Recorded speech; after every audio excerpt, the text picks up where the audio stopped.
চীন যুদ্ধের জন্য প্রস্তুত না, মার্কিন থিঙ্ক ট্যাঙ্ক কিছুদিন আগেই এ সংক্রান্ত একটি প্রতিবেদন প্রকাশ করেছিল, যেখানে বলা হয় ক্ষমতাসীন কমিউনিস্ট পার্টি সামরিক খাত আধুনিকায়নে মরিয়া, কারণ এশিয়ায় নিজেদের প্রভাব বজায় রাখতে হবে। মার্কিন সামরিক বিশ্লেষকরা বলছেন, চীনা কমিউনিস্ট পার্টির নেতৃত্বে এশিয়ার শক্তিশালী সামরিক দেশগুলোর একটিতে পরিণত হয়েছে বেইজিং।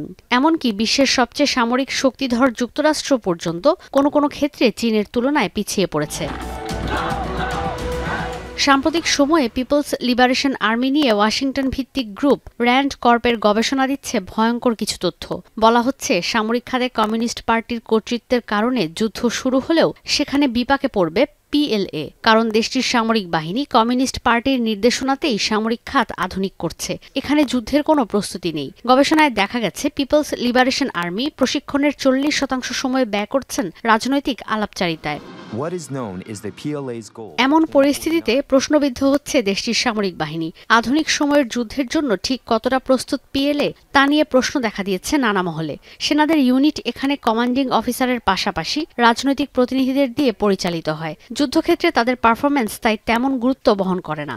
ব্যতিক্রমী নির্দেশনার কারণে জরুরি অবস্থায় ব্যবস্থা নেওয়ার তাৎক্ষণিক সক্ষমতা থাকে না সেনাদের। সামরিক বিশ্লেষকরা বলছেন, অদূর ভবিষ্যতে চীন যুক্তরাষ্ট্রের মধ্যে যুদ্ধের আশঙ্কা আছে, যেখানে মিসাইল আর বোমার কথা না ভেবে পেন্টাগনকে ভাবতে হচ্ছে অন্য হুমকি নিয়ে। তারা বলছেন, যুদ্ধ হলে হতে পারে তাইওয়ান ইস্যু নিয়ে। এই স্বায়ত্তশাসিত দ্বীপাঞ্চল অধিগ্রহণ বেইজিং এর অন্যতম বড় লক্ষ্য, যেখানে সামরিক শক্তি প্রয়োগের তুলনায় সহজ আর কম ঝুঁকিপূর্ণ পথ বেছে নেবে বেইজিং। মূলত যুদ্ধ চীনের প্ল্যান এ নয়, প্ল্যান বি। গেল কয়েক বছরে নৌবাহিনীতে বিশ্বের অন্যতম শক্তিশালী অবস্থানে পৌঁছেছে বেইজিং।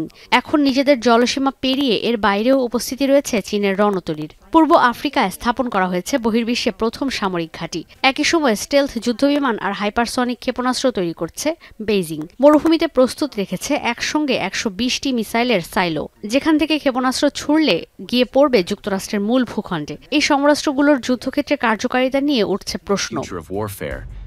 বিশ্লেষণধর্মী প্রতিবেদনে বলা হয়, যুদ্ধক্ষেত্রে অত্যাধুনিক সামরিক প্রস্তুতি অনেক সময় ব্যর্থতার প্রমাণ দেয়। পিএল এর মধ্যে আছে সেই দুর্বলতাও, যদিও পেন্টাগন বলছে চীন সংখ্যায় নিজেদের সামরিক সক্ষমতা বাড়িয়ে যাচ্ছে। শত বছরে অনেক বেশি পরমাণু অস্ত্র তৈরি করেছে বেইজিং। মার্কিন গোয়েন্দারা বলছেন, 2027 সাল নাগাদ তাইওয়ানে অভিযান চালাতে পারে পিএলএ। সেক্ষেত্রে তাইওয়ানের ওপর প্রয়োগ করা হতে পারে রাজনৈতিক চাপ, পাঠিয়ে দেয়া হতে পারে যুদ্ধবিমান আর রণতরী।